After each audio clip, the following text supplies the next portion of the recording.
সোমবার পার্ক সার্কাসের ডিসি অফিসে মুখ্যমন্ত্রী শুভেন্দু অধিকারী। রবিবার পার্ক সার্কাস 7 পয়েন্টে অশান্তি জেরে আহত হন বেশ কয়েকজন পুলিশ কর্মী। তাদের সঙ্গে দেখা করতে যান মুখ্যমন্ত্রী। রবিবার সরকার বিরোধী জমায়েত ঘিরে রণক্ষেত্র হয় পার্ক সার্কাস। পুলিশ আধিকারিকদের লক্ষ্য করে ইট বৃষ্টি করে বিক্ষোভকারীরা। ঘটনায় ইতিমধ্যেই 40 জনকে গ্রেপ্তার করেছে পুলিশ। এদিন মুখ্যমন্ত্রী শুভেন্দু অধিকারী বলেন, আপনাদের মুখ্যমন্ত্রী আপনাদের পাশে আছে। যদি মানুষ ভেবে থাকেন আগের সরকার আছে, আগের নিয়ম আছে, তাহলে ভুল করবেন। পুলিশকে আর হাত পা বেঁধে রাখা হবে না।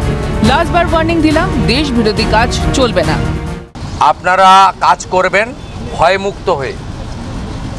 আপনাদের হোম মিনিস্টার তথা চিফ মিনিস্টার আপনাদের সাথে আছে। নগরপালের নেতৃত্বে এন্টায়ার ডিপার্টমেন্ট আপনাদের পাশে আছে।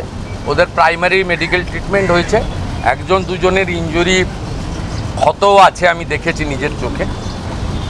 আমি শুধু আপিল করব, এই কাজগুলো করবেন না, এই কাজগুলো করবেন না, এই কাজগুলো থেকে বিরত থাকুন।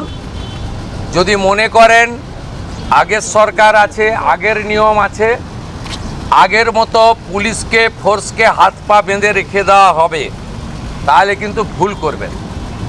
খুব ক্লিয়ার মেসেজ, জিরো টলারেন্স।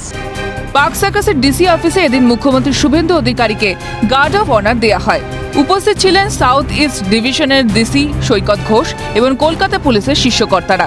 এদিন আরও একবার সরকারের জিরো টলারেন্স নীতির কথা মনে করান মুখ্যমন্ত্রী শুভেন্দু অধিকারী। ক্যামেরায় প্রসন্ন নস্করের সঙ্গে অভিরূপা সাহার রিপোর্ট, ক্যালকাটা নিউজ।